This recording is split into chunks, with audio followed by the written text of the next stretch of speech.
Are you ready to smell So these? when you're here, it's beautiful, but it smells like the A forest. public restroom.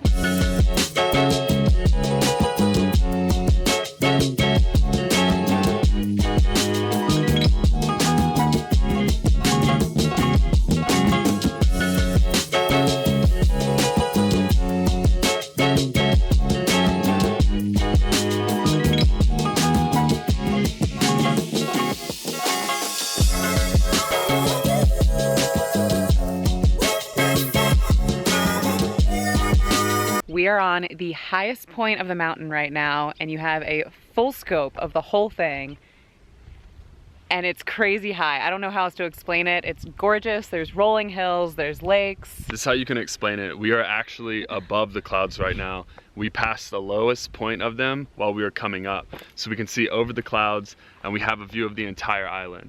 And we lucked out because it's super sunny right now. It's not cloudy. Normally in the middle of the island you have these really thick clouds, so we don't have any interrupted view. The whole thing's lit up and it's really hitting the tones in the water. It's looking crazy.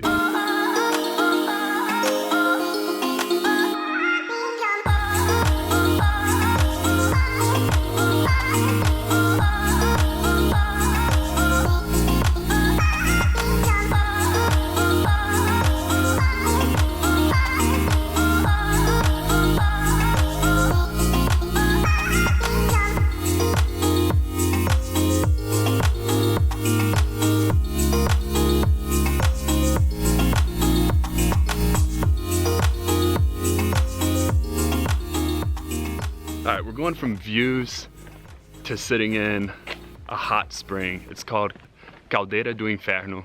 Just kidding. It's called Caldeira Velha, right? Velha.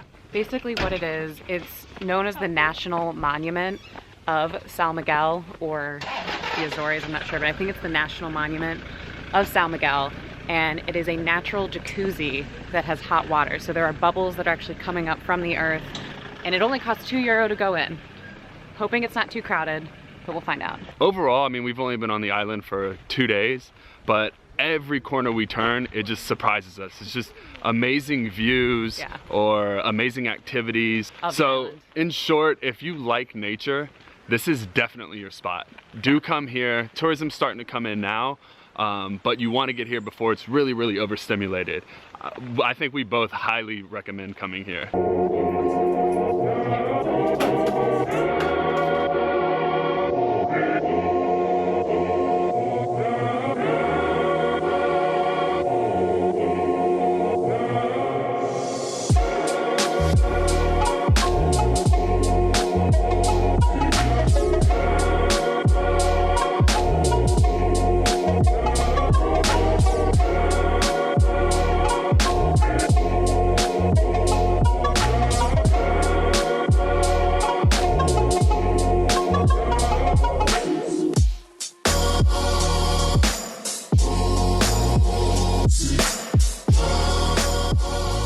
One thing to note is they start kicking people out 30 minutes prior to closing time, so give yourself an hour and a half before they close, just so you'll have a full hour here.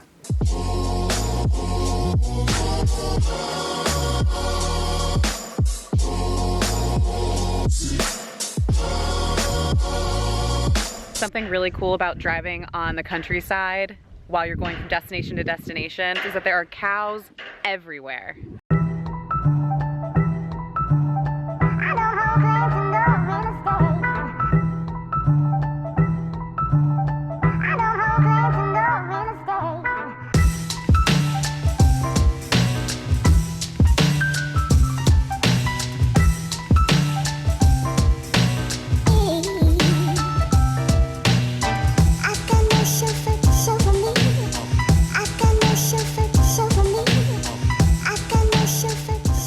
The very special thing to São Miguel is that they have the one and only tea plantation in all of Europe.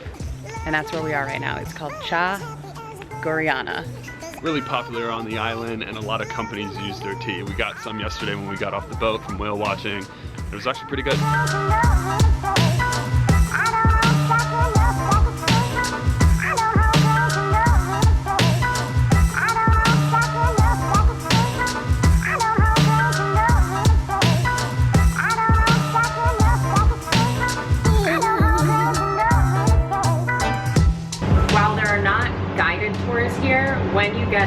is a room with a television program playing that kind of runs you through the process and the history of this plantation, which by the way, it started in 1883.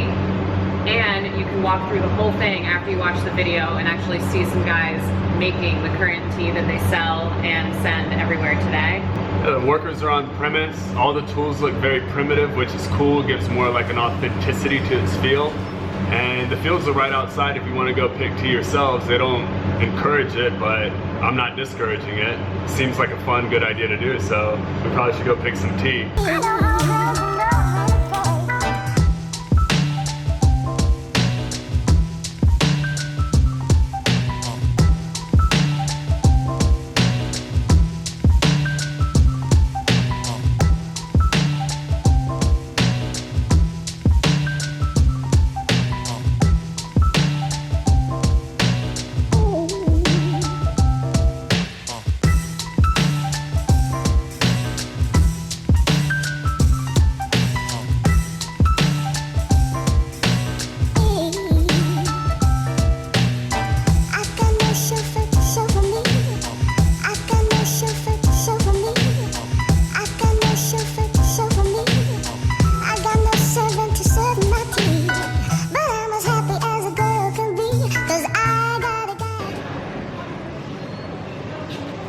So there's two different kinds of tea that you try here. One's a green, one's a black.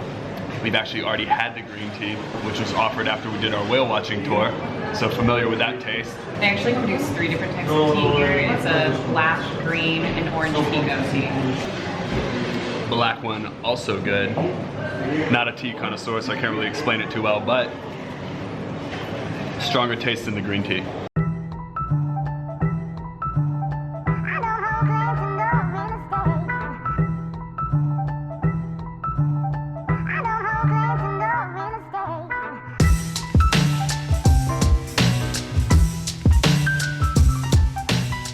Closing out the day with some classic Portuguese food on the beach.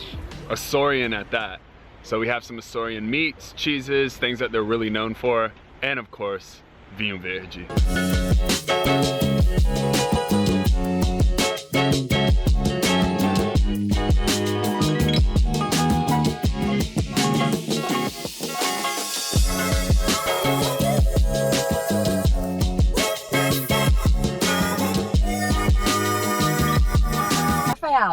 Okay, here's the deal. Jen doesn't want me to drive through this little shallow puddle straight in front of me. So, we're gonna drive through it. Because you don't know how deep it is.